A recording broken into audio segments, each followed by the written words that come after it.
tere tulemast meie hõimuklubisse, mis täna on siis selline juubelihõnguline. Hõimuklubi saab 25-aastaseks.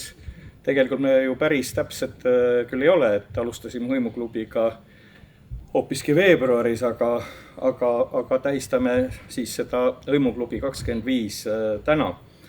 Ja selleks, et teha see sissejuhatus ära, räägin natukene sellest, mis siis täna ootamas meid on. Et kõigepealt ma annan ülevaate, missugune see hõimuklubi on olnud. Ma olen igatpidi seda statistikat teinud, väänanud niipidi ja teistpidi. Olen igatpidi neid klubisi kokku lugenud. Seal võib olla natukene mõningaid vigu, võib-olla mõni on jäänud mõni fakt tähele panuta, aga on nagu on. Ma olen igal juhul püüdnud anda parima. Aga kes tahab seda niimoodi vahetult lugeda, siis eelmisene nädal Sirbis ilmus selline ülevaade tegelikult hõimuklubi 25, kus on ka küllaltki palju erinevat informatsiooni hõimuklubi kohta.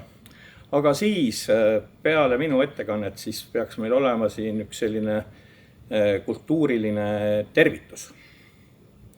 Et siia tuleb Komi seltsi folklooriansambel Lolav ja esitab siis Komi laule, Sürjakomi kui ka Permikomi, aga siis pidi ka midagi Mari teemat ka olema. Ja peale seda me veel ei lahku mitte kuhugi siit, vaid me astume sinna tagumisse tuppa, seal on kaetud laud. Nii et tänase juubeli puhul Fenno-Ugria pakub väga erinevat toitu teile. Vaimutoitu, kultuuritoitu ja seda toitu, mis tegelikult Keret toidab. Nii et kolmekäiguline menüü on meid siis ees ootamas. Aga siis alustame siis selle ülevaatega. Kõigepealt, kuna 25 aastat see on pikk aeg ja selle aja jooksul on juhtunud nii mõndagi ja mul on suur palve korraks tõusta püsti, mälestamaks neid lektoreid, keda meie seas ei ole.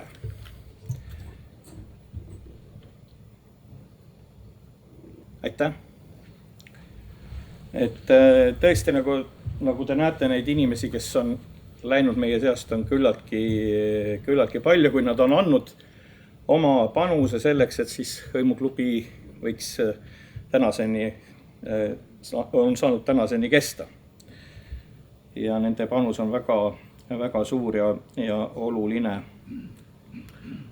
Aga siis mõnevõrra siis hõimuklubi ajaloost, nii nagu siis läbi siis minu silmade või minu jaoks, enne kui me jõuame tänasse päeva, et tegelikult hõimuklubil on ka oma niisugune lugu või oma ajalugu. Ja see on siis, baseerub siis sellele, et hõimuklubi tegelikult ajalooliselt on ta kasvanud välja Eesti-Soome siis üliõpilasklubist. Üldse Tartu Ülikool on väga oluline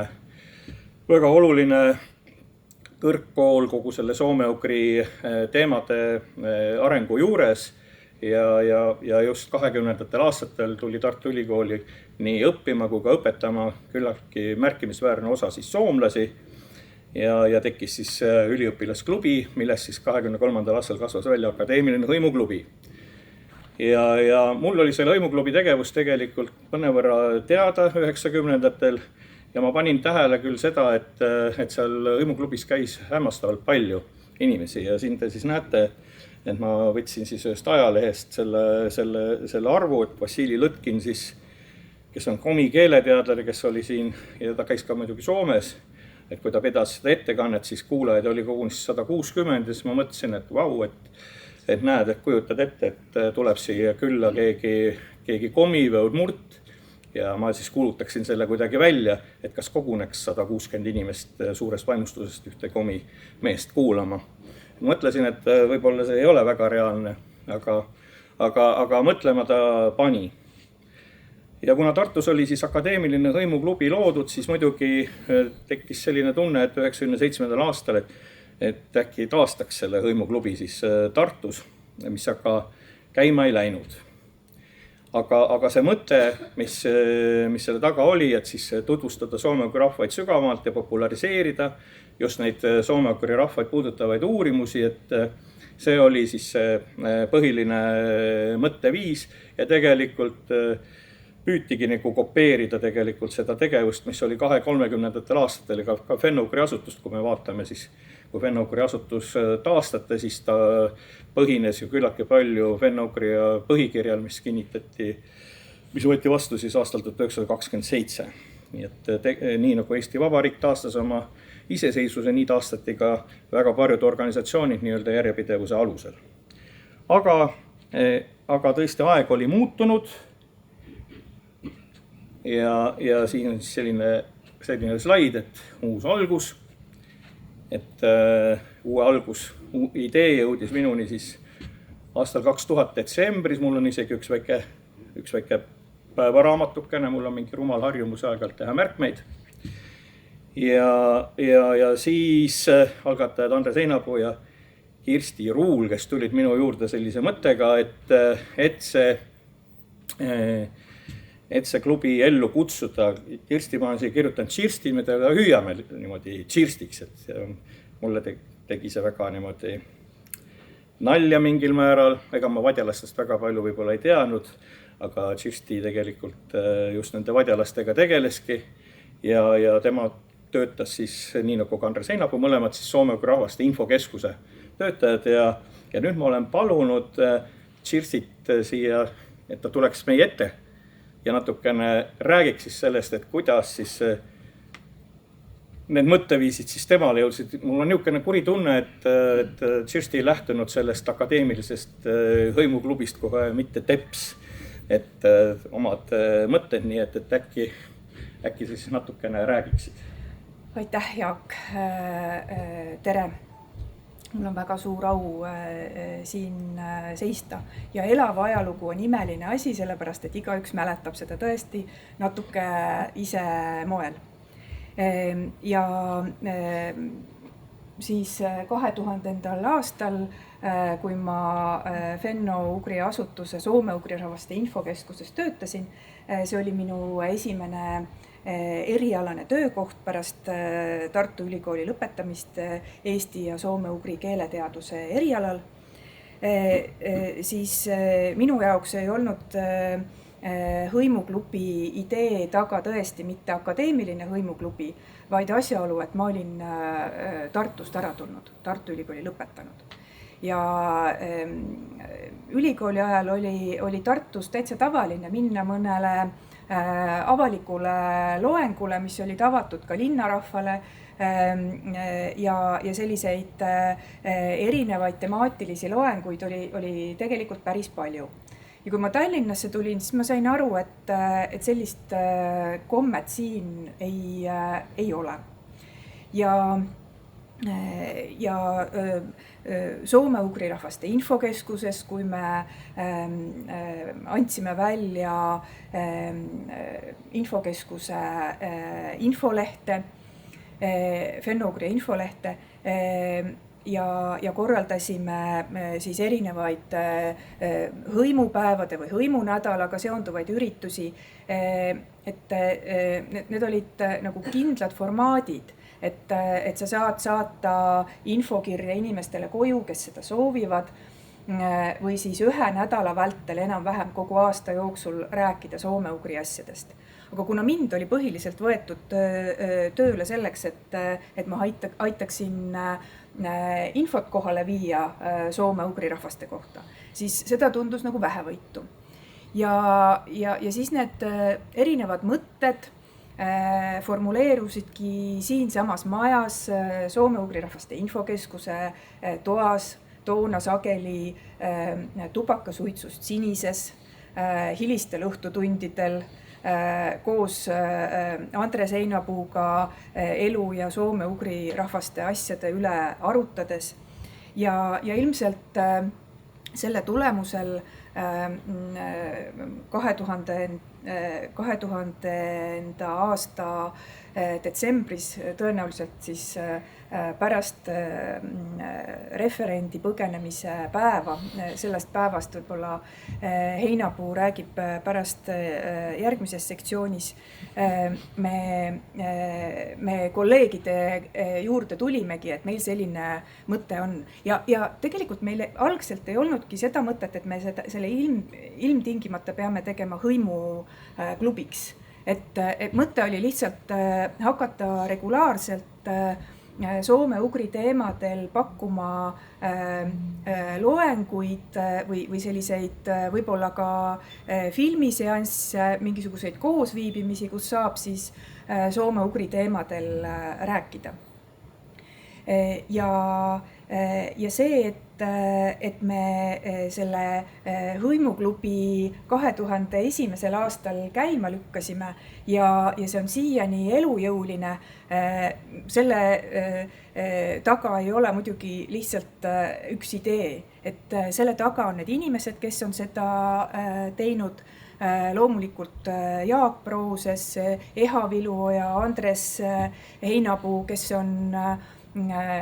on seda töös hoidnud kõik need aastad, on planeerinud, et kes need inimesed on, kes järgmisel korral tulevad rääkima, millised need ajakajalised teemad on, mis parasjagu ühiskonda kõnetavad.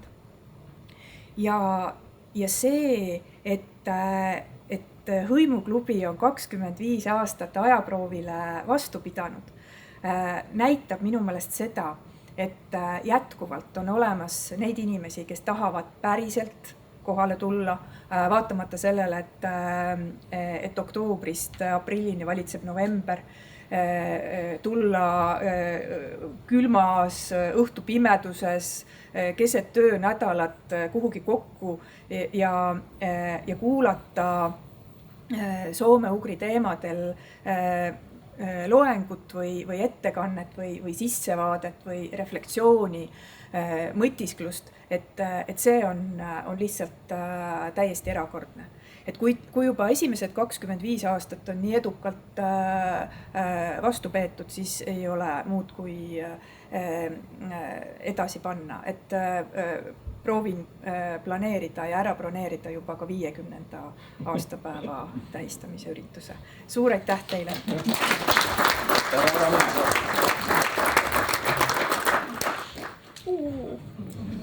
Palju õnne! Aitäh sulle!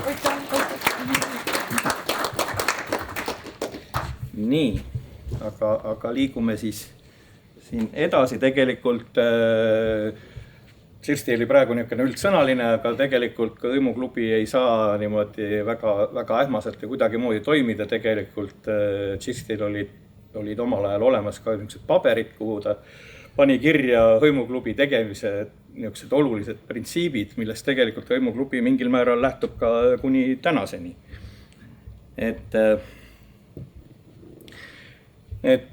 No vot, siin on need niisugused punktid, mida siis sellele 2000 aasta detsembris, kui selle ideega välja tuldi ja järgnes siis selline istumine Rahvusraamatukogu kohvikus ja kuidas siis seda ja seal siis pandi siis paika need põhilised niisugused printsiibid, et hõimuklubi ei ole juriidiline isik, tegelikult inimesed on tegelikult ikkagi see, ma arvan, et see teema on õhus tegelikult, et meil on probleem, et Fenno-Ugri asutus on juriidiliste organisatsioonide, eks ole, ütleme omamoodi nagu assotsiatsioon, ühendus.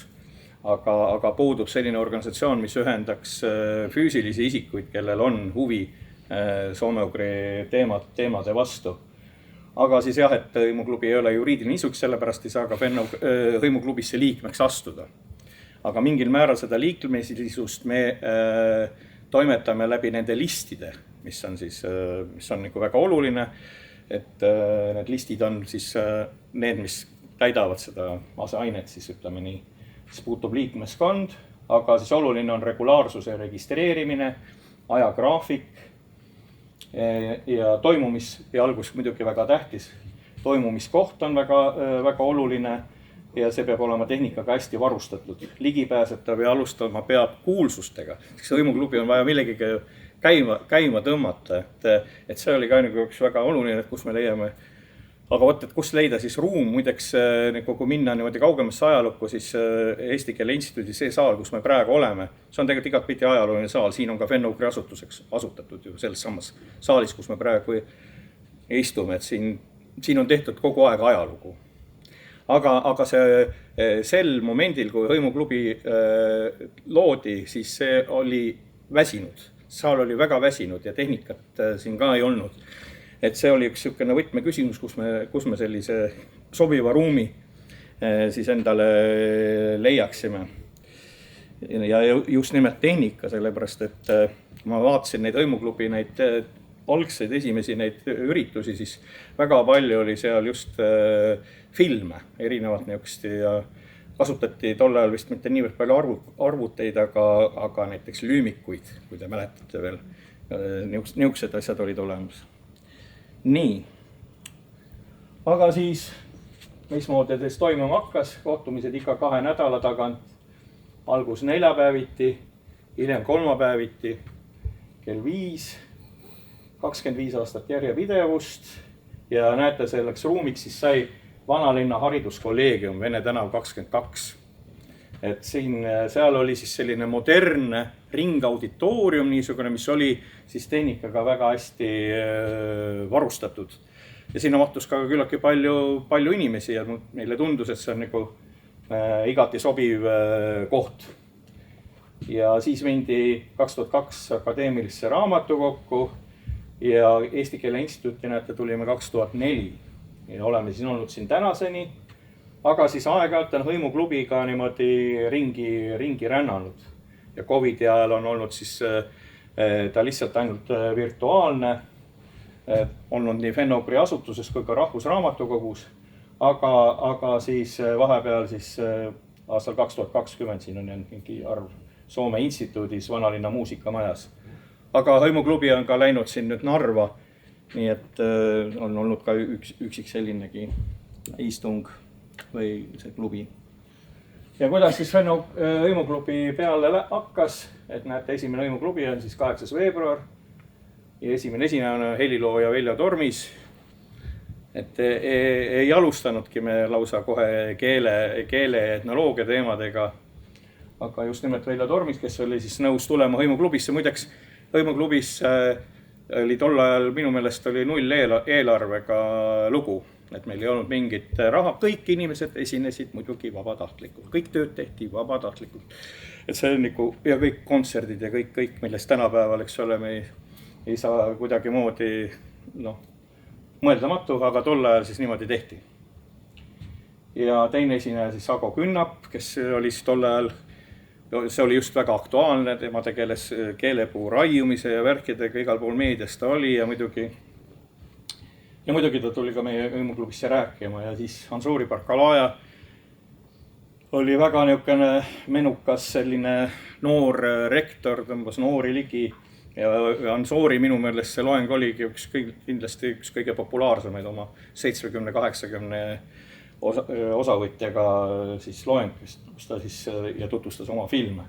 Ja keskmiselt ma vaatasin esimesed 3 Hõimuklubi ja on siis 65 registreeritud osalejad, nii et vägagi märkimisväärne arv. Nii, ja siin, nii ongi. Et siin on siis, näete, Veljo Tormis, siin on näha see ringauditoorium. Tegelikult on need fotod meil märksa paremini olemas, ma praegu selle võtsin internetist, aga Fenno-Ugri ja Hõimuklubi materjalid on üle antud siis Rahvusarhiivi. Ja praegu on nad ikka veel süstematiseerimisel ja nii, et ma ei saanud neid fotosid sealt veel kätte. Aga see on siis esimene Hõimuklubi ja siin on üks selline Ansuri meil ja jällegi Hõimuklubi seltskond. Tegelikult siin esimesel pildil, et näete siin on üks vanaproua. Kuidas? Ei, see on Linda Viiding. Aga Linda Viiding on väga oluline persoon tegelikult ka kogu selle Hõimuklubi teema juures, sellepärast et Linda käis aeg-ajalt Eesti Keele Instituudis ja rääkis neid lugusid, mis oli vanasti. Tal oli väga hea mälu ja siis toimusid siuksed spontaansed niisugused Linda Viidingu kuulamised. Et ütleme, et ta oli protoklubi tekitaja nii-öelda siis 90ndate alguses Linda Viiding ja temast algab tegelikult ka palju hõimupäevade taastamise lugu sellest Linda Viidingust, kuna ta oli Fenno-Ugri ja tegevusega 20–30ndatel aastatel seotud. Aga no siin on, näete, kui huvitavad inimesed. Mina ja Andres Einapuu nagu omavahel kokku leppinud nüüd ilusti valgetes särkides, just täpselt sama. Minu meelest me küll kindlasti kokku ei leppinud, aga täna ma mõtlesin, et paneks ka valge särgi selga. Siis ma mõtlesin, ma peaks Andresele helistama, et pane ka valge särg. Aga läks keeruliseks. Aga no siis selline ta siis siin on, jah. Riietus nagu. Aga siis see 2001, et millele ma juhiks nagu tähelepanu, et näete, see meediakajastus oli väga tugev, et ETV, TV3, Kuku Raadio, Vikerraadio, et see oli nagu, nii et kaamera oli mitu korda saalis, Aktuaalne Kaamera, artikleid ilmus, et seda siis ei ole, siiamaani ei ole suudetud korrata ja tänapäeval meediamaastik ja kõik on niivõrd palju ka muutunud, et võib-olla see ongi praegu üks suur unistus, mida on väga raske täita, aga mõned asjad on nagu jäänud pidama, et eelkõige siis need raadiosaated ja mõned artiklid, et siin on suured tänud siis Aili Küntslerile ja Piret Kriivanile, kes on tegelikult hõimuklubi tegemisi päris palju tegelikult kajastanud või kuulanud siin lektorid ja siis hiljem küsinud mingit artiklit, et see on tõesti aidanud siis seda Fenno-Ugri hõimuklubi populariseerida. Aga nüüd siis statistika juurde. Hõimuklubisi siis lugesin kokku 213, kui jagades 25-ga, siis ütleme siis keskmiselt 8 klubi. Ja hõimuklubisid siis kõige enam 2001 ja 2003, 16 hõimuklubi. Ja see tähendab seda, et hõimuklubi tegutses ka sügisel. Et praegu on hõimuklubi on tegutsenud siis esimesel poolaastal ja teisel poolaastal on mindud niivõrd palju nende hõimupäevade ja igasuguste asjade korraldamisega, et ei ole siis toimunud siis sügisel. Sügisel mõnikord mõni üksik hõimuklubi toimunud. Ja. Aga siis kõige vähem hõimuklubisi 2010, 2009, oli teatav segaduste aeg.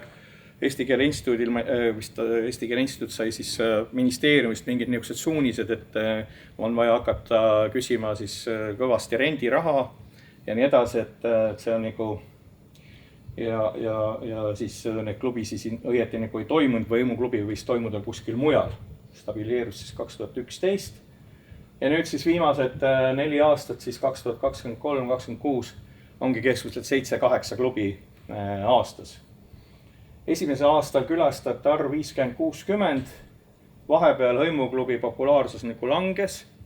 Kõik need lehed, mis on olemas, nii et mul oli võimalik sellega lähemalt tutvuda. Kuskil 20-30 inimest tagasi, siis hakkas tõusma 2011. aastast 30-40 ja tõesti viimased paar aastat on siin 40-50 ja võib-olla ka enamgi inimest. Ja uudsusena siis Fenno-Ugri ja hõimuklubid on salvestatud ja siis on suurenenud siis sellega osavõtt siis klubitööst. Ja mõned videod on siis korjanud siin üle 1000 siis üks vaatamise. Et eelkõige siis jah, just see jumalate ja juurte küsimus on, tundub, et need on 2 sükest teemat olnud tegelikult kogu aeg, mis inimesi nagu huvitab. Ja huvitav kombel ka Vadja teemad ja Valter Langi igasugused teemad. Aga näete siin, tegin ka niisugust statistikat, kes on kõige rohkem teie ees siin esinenud. Et enne imet, et mina olengi kõige rohkem siin rääkinud. See Lenin, et ma ära ei unustaks. Et ma räägin sellest Leninist veel. Aga siis näete, et Fenno-Ugriga on ikka väga vahetult olnud mitmed inimesed niimoodi seotud. Siin on ütleme siin eesotsas on Puha Fenno-Ugri ja juhatuse inimesed tegelikult. Et see on nagu selline, et ma ennem nagu niimoodi päris ei arvanud, aga nii ta on. Ja kõige rohkem siis lektorit tuleb Tartu Ülikoolist, järgmine Fenno-Ugri asutus, Eesti Keele Instituut, Tallinna Ülikool. Ja huvitav kombel, mis oli, ma ei olnud kunagi vaadanud, et Helsingi ülikool 6 inimest ja Oulust 2 ja erinevad Ungari ülikoolid veel 4 inimest. Ja tõsi on see, et kõik need ettekanded on olnud eesti keeles. Et nii, et tegemist siis, kes on siis Helsingist ja niimoodi on eelkõige siis fenno-ugristidega, eks. Aga muidugi see Lenin, eks, miks see Lenin, mõnikord on juhtunud Hõimuklubis niimoodi, et niisugust asja ei ole olnud, et on inimesega kokku lepitud ja et inimene ei tule kohale. Et te olete kõik siin saalis ja olete ilma asjata kohale tulnud ja mitte midagi. Niisugust 25 aasta jooksul seda pole mitte kunagi olnud. Et on jäädud Hõimuklubisse hiljaks, on tulnud telefonikõne, et ma olen ummikus, on avarii, et niisugust asja on paar korda olnud, siis olen siin midagi pidanud rääkima. Aga Hõimuklubis on küll juhtunud paar korda, kus on niimoodi, et inimene on haigustunud ja ütelnud nagu 2 päeva või 1 päev, et mida sa siis teed sellises seisus. Ja siis aitabki Lenin. Et see on üks väga konkreetne juhus, kui ma ei mäletaks 2004 või 2005, et kui selline asi juhtus ja siis mul turgatas pähe, et okei, ma ilmselt pean seda ise rääkima, aga millest ma räägin, et Soome ja soomlased, need on ju Vladimir Iljitš Lenini suured sõbrad. Et kindlasti see on üks teema ja kuna mul olin sõjaväes, Nõukogude sõjaväes olnud, mul oli väga igav. Seal oli 60 köidet või kui palju need Lenini köited on. Ma olin kirjutanud kõik need märksõnad välja, kus ta mainib sõna Finlandia. Need kohanime järgi. Ja see oli mul kodus niimoodi olemas. Ja siis ma rääkisingi siis, ja see klubi oli täpselt 22 aprill, mis oli Lenini sünnipäev. Ja siis selle Hõimuklubi nimi oligi siis Vladimir Iljitš Lenin, Soome ja soomlased. Teatavasti Tamperes said ka Stalin ja Lenin, eks ole, kokku ja oli Lenini muuseum ja nii edasi, nii et selline teema. Ja mis oli väga huvitav, inimesi oli ka küllaltki märkimisväärses saalis, aga mis oli veel huvitav, meedia tähelepanu. Meie kurikuulus Sputnik ja igasugused Vene ajakirjanikud, neile on antud käsk, et kas Eestis veel kuidagi Lenini sünnipäeva tähistatakse. Ja siis saabus minu ja Hõimuklubi niisugune tähelend venekeelses meedias, et aga näed, on selline organisatsioon, kes Lenini sünnipäeva tähistab, et kuna Lenin ja Soome, neid ei saa keegi lahuta. Nii et ja kusjuures hämmastavalt palju on siis Lenini köidetes neid viiteid siis Soome sõpradele ja Soomele. Soomlased olid niisugused ustavad Lenini varjajad. Nad teadsid küll, milleks seda Leninit vaja on. Tundub nii, aga sellepärast on siin see Lenin. Aga siis niimoodi teemade järgi nagu väga raske tähendab niimoodi seda siis niimoodi grupeerida või tehti peale ühe teema raames räägitakse nagu ju väga erinevatest valdkondadest, et tõesti, aga mulle tundus, et see võib-olla on kõige ähmasem, et nii ja naa, eks ütleme niimoodi. Et aga kõige rohkem siis keeleteaduse kirjandusega seotud, pole ühtki keelt, millest poleks ilmselt Hõimuklubis räägitud, siis ajaloost ja kultuuridest, võib-olla rohkem ka etnoloogiast, neist poliitika, et need on niisugused olnud nagu kõige. Et ma korjasin neid teemase välja, tegin seal niisuguseid kriipsukesi, et lugesin pärast kriipsud kokku, et nii on saadud see statistika siis. Aga siis mis on huvitav, et jah, et on küllaltki palju ettekandeid, mis on lihtsalt pühendatud ühele või teisele soome-ugri rahvale. Ja enne imet kõige rohkem siis on ungarlastest olnud tegelikult hoopiski ettekandeid Hõimuklubis. Et järgnevad siis soomlased, marid ja saamid, 10 ettekannet ja küllaltki palju siis liivlased ja vadjalased. Ning siis üldse lihtsalt põhjarahvastest on räägitud, kas handid, mansid, neenetsid või niimoodi nendel teemadel siis 9 ettekannet, teistest rahvastest siis juba vähem.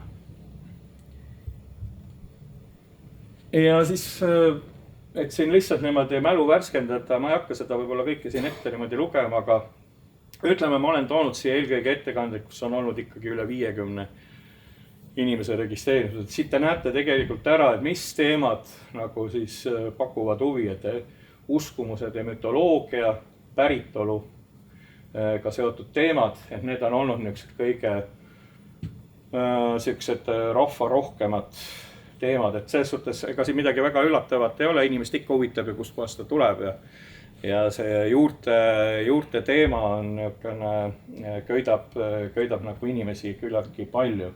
Ja siis jah, mütoloogia, Kalevala kaljujoonised olnud alati väga, väga populaarne teema. Näiteks Aivar Põldvee Eesti pseudomütoloogia algus ja allikad, et ka hästi, hästi rahvarohke hõimuklubi. Ja noh, siin on, ma ei tea, kas seda siin, ja Richard Williams. Ilmselt on nagu tema ettekanne on olnud võib-olla siin kõige rahvarohkem, nii et need inimesed ei mahtunud siia hõimuklubisse ära ja istusid seal koridoris üle 8-90. Ei saanudki neid registreerida, et see Williamsi ettekanne oli ülimalt rahvarohke. Aga siis veel mõningaid niisuguseid ettekandeid, et keeleteadusest on ka, et Vilja Oja, Läänemere, Soome keelt ja atlas, Kursõõri, Viikberg, Ajarännak, Aristega. Aristega seonduvad teemad on tegelikult olnud väga rohked, mis näitab, et Ariste kõnetab siiski, et Ariste lahkumisest on juba päris palju aega möödas, üle 35 aastat, et aga Ariste siis kõnetab ja muidugi, mis puudutab siis Soomet, näiteks Toomas Hiiva, Nõukogude Liidu ja Soomes Talvesõda, Külla Harjakas, Karin Paulus ja noh, tegelikult ma märkinud mina ja siis Hannele Valgeniemi ka see Soomega ja soomlastega seotud kohad Tallinnas, see ekskursioon, see oli ka tegelikult küllaltki rahvarohke. Ja Anti Selart siis dekaan Tartus, soome-ugri jäljed Venemaal oli ka üks väga rahvarohke. Ja Piibe Aik ja jällegi Hannele ja siiski, kes on saamid. Nii et, aga siis ka mõned niisugused ettekanded, mis on siis seotud poliitikaga. Et Linda Kaljundi Vallutaja pilk, aga see oli ilmselt selle populaarsus seletatav ka sellega, et kas oli Kadriorus oli samal ajal ka see näitus mingi niisugune sellest, just tõi sisse nagu selle kolonialismi teema ja kuidas see kolonialism tegelikult meis endis ka peegeldub, et me oleme ise ka selle ohvrid tegelikult. Et ei anna endale aru ka, et tegelikult, et kuivõrd me mõnikord oleme ise või tegelikult me peegeldame nii-öelda kolonisti mingit, eks ole, pilti. Aga siis jah, et minu enda üks ettekanne, mis on vandenõu soome-ugri rahvaste kurikuulus vandenõu 1937-38, nii-öelda lavastatud vandenõu. Ja Ingrid Rüütel on võtnud sõna soome-ugri maailmas ja kongressidel toimuvast, et on ka mitte ainult siis rahvaluule teemalt, aga Ingrid Rüütel on võtnud ka poliitiliselt sõna. Ja vanasti täna Ingridit siin ei ole, aga Ingrid on olnud ka niisugune teinekord väga terav debateerija või kes hakkab siin vaidlema ja siin on olnud selliseid, et võib-olla neid debatte on siin klubis olnud vähe, aga kui Ingrid oli saalis, siis hakkas sinnapoole see asi kiskuma. Nii et ja Andre Seinapuu muidugi mitmete teemadega soome-ugri. Kõige esimene teema, millest Andres rääkis, oli soome-ugri poliitika võimalustest Venemaal. Aga rääkinud ka jah, muudel teemadel. Nii.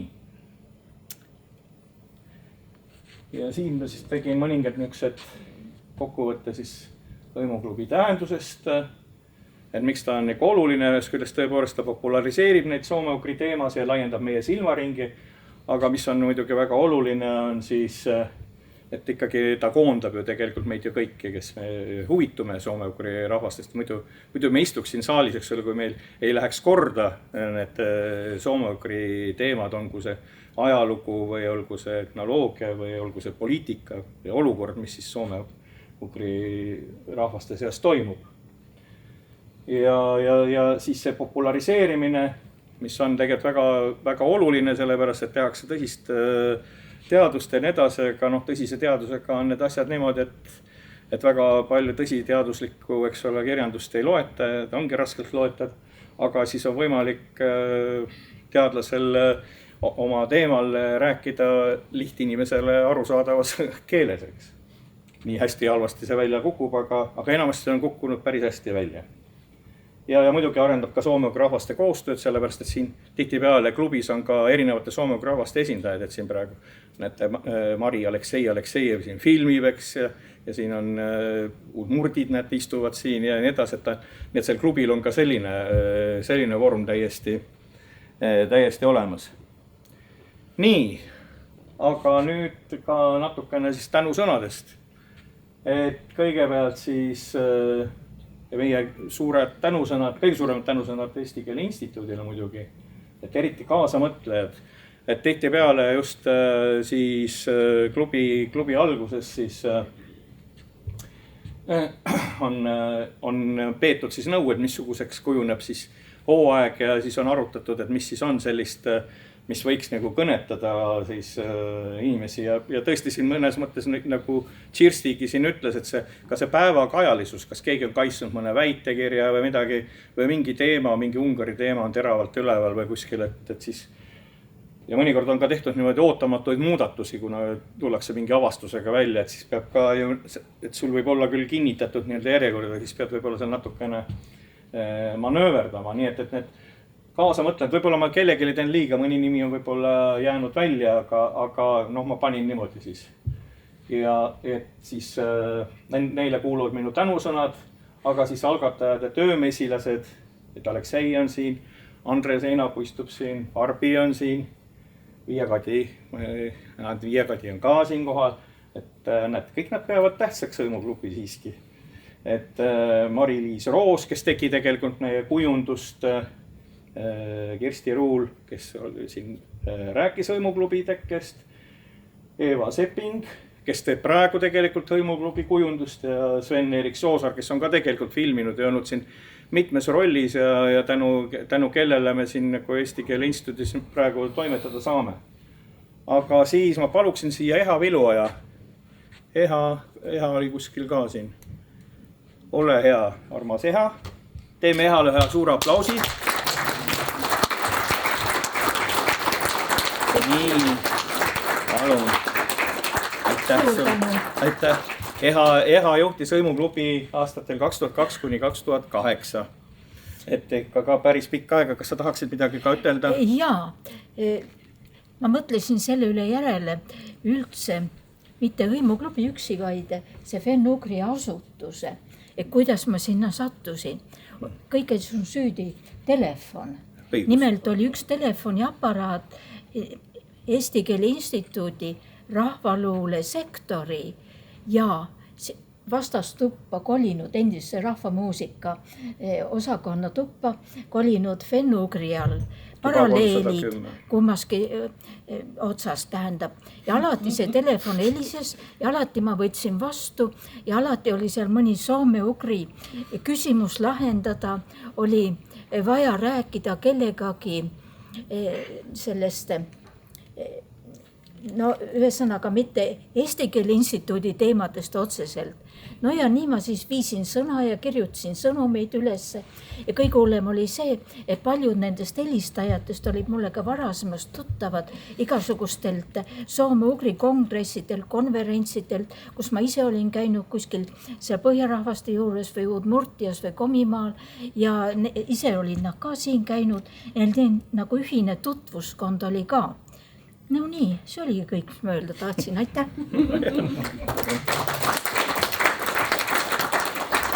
jah, et Eha töötas siis Fenn-Ugri asutuses sel ajal.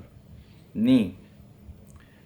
Aga siis veel tänusõnu, et Hõimuklubi tõesti ei oleks saanud toimuda, kui ei oleks siis toetatud raha ja ruumidega, nii et siin suured tänud siis Eesti Keele Instituudile, hõimurahvaste toetamise programmile, Eesti Kultuurkapitalile ja Tallinna linnavalitsusele. Need on siis põhilised klubi sponsorid. Teeme neile ka ühe suure aplausi. Ja muidugist kõige suurem tänu siiski lektorite kõrval kuulub teile. et ilma teieta tegelikult seda hõimuklubi mitte kuidagi toimuda ei saaks, nii et teeme iseendale ka ühe suure aplausi. Nii et vaatame, mis mul siin veel on.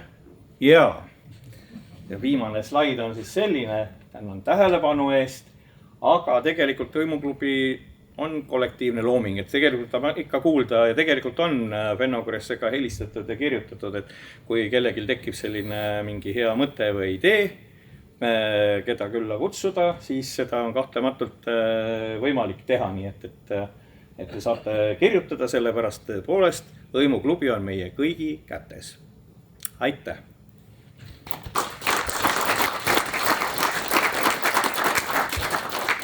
Nii, aga nüüd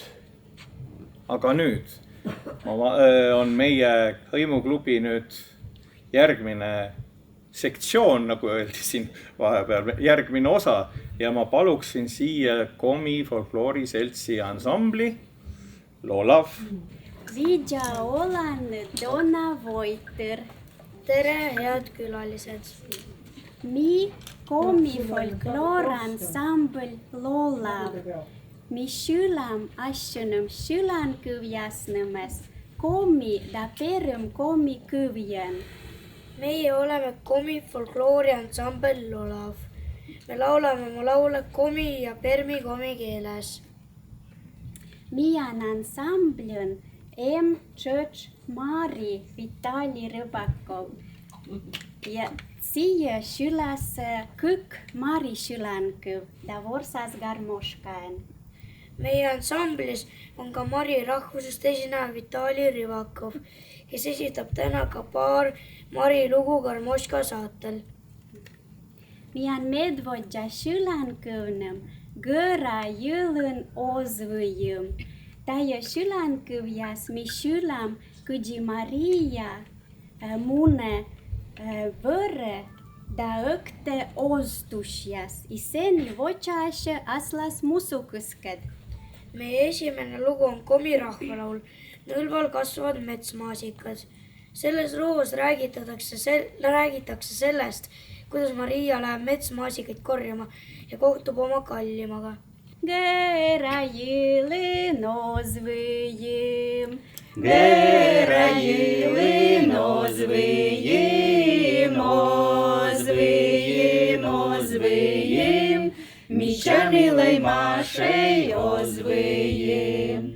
Gõra jõlõn ozvote.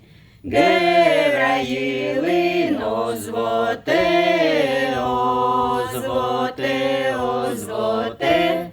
Mičanilai mašai ozvote. Silendos jesiteri. Silendos jesiteri, iteri, iteri. Mičanilai mašai lenteri. Gortas maše mădăcis. Gortas maše mădăcis, mădăcis, mădăcis. Mičanilai mašai mădăcis. Son măscăt panidlovi. Zon măscăt panidlovi, lovi, lovi, lovi. Mičanilai mašai lovi. Здорово pe musukei. Здорово pe musukei, musukei, musukei. Mičanilai mašai musukei.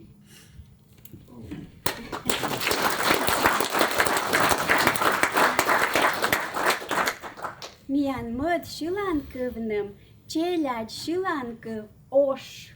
Sõjõlõš kõdi mort pole munne võrre sõvasnamõi seni em oš. Meie teine lugu on Komi lastelaul Karu.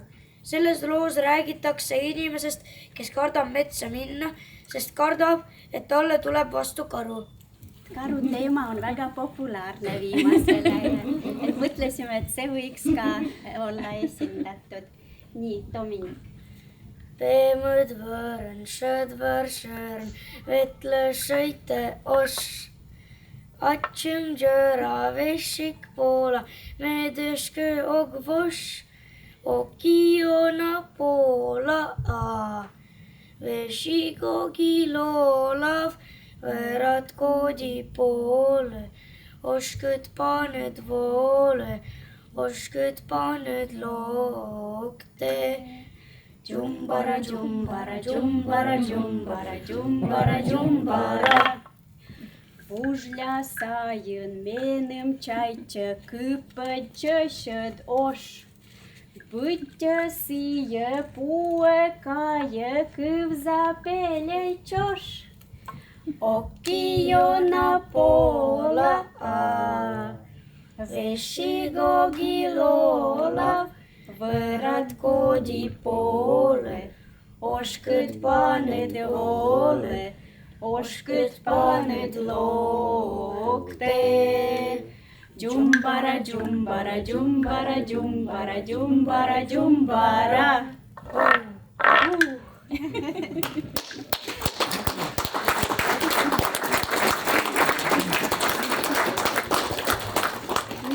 Mian koimad šilankõvnım, šorus gorakõle, võrus tšalakõle.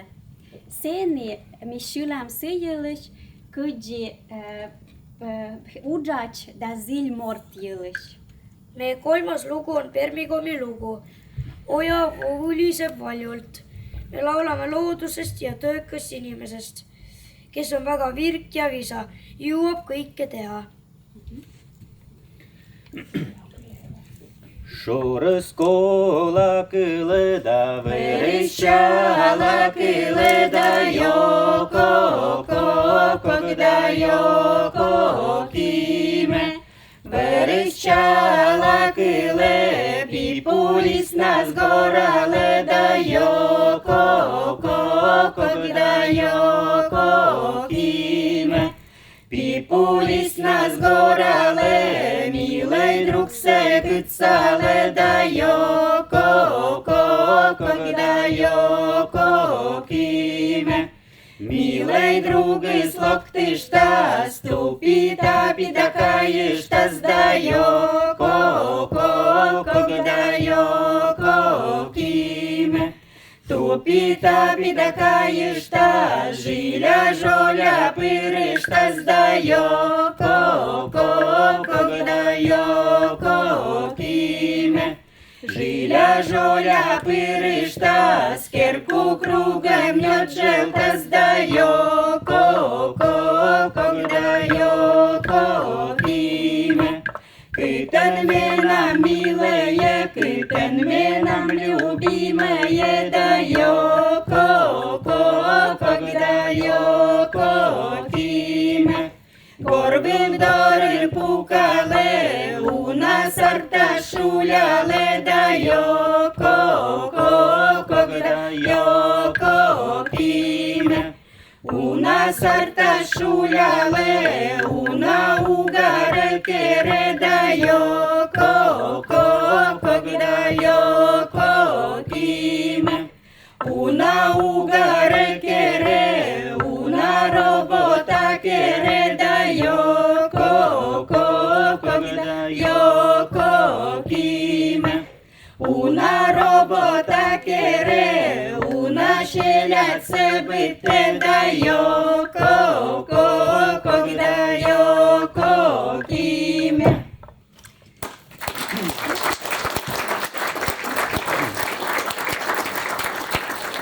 Nüüd me anname sõna Vitalile, Marirahusest esinejale, kes esitab ka paar marilugu. Nüüd esitan paar laulu, mis on nagu rohkem kui 100-aastased, nii et soovin ka hõimuklubile sama pikka iga.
Aitäh!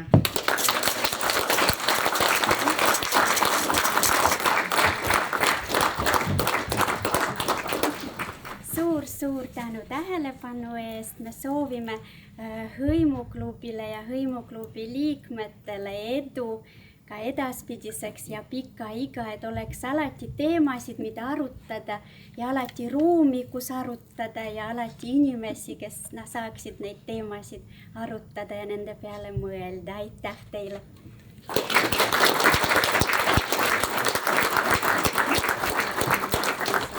Nii, aitäh Komi ansamblile ja nüüd on siis niimoodi, et tegelikult siis selline vaimutoidu ja kultuuri poole osa tänasest hõimuklubist on läbi. Aga tegelikult natukene veel sellist vaimutoitu on seal laua peal ka näha. Seal on Venno-Ugri ja aastaraamatud Sõlmed, mida on võimalik osta ja toetada hõimuklubi. Et see toetus läheb Veelinnu rahastu fondi et sealt siis toetatakse andekat ja tublit ühte, vähemalt valitakse välja ühte andekat või kahte või Tõnu teab paremini või 3 isegi. Sõltub, kui palju koguneb sinna raha, et sealt siis toetatakse neid noori inimesi. Ja nii, et paluks siis toetada Fenno-Ugria hõimuklubi. Veel kord omalt poolt tahan teid tänada, et olete tulnud siia hõimuklubisse, meid austanud tänase koosviibimisega ja sellega austanud siis kogu meie hõimuklubi toimumist ja loodame tõesti, et vähemalt siis 25 aastat hõimuklubi peab vastu või miks mitte ka veelgi rohkem. Aitäh veel kord! Nii.